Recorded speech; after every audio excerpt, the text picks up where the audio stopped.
di Perakawai.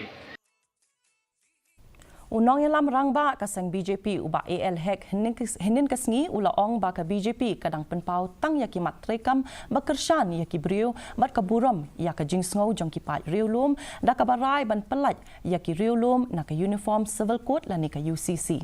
Uba hek ula ong ru ba ka ni ka long ka jingja ka ba kongsan na ka benta kasang BJP bat kan penkendit ben Rieu yaki pat ba bakin perkhat na ka benta ka lawe jong kasang BJP ha ka jilak badon ki pat Riewlum. Support the BJP, so we will not have more MLAs, but in future, I'm telling you, we'll get more MLAs. Why?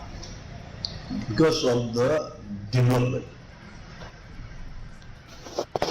And also the UCC now, they are outside the ambits of the tribal states. So BJP are listening now to the problem of the states. They are listening to the problem of the tribals. So that's why they have not introduced the UCC in a tribal state like Meghalaya.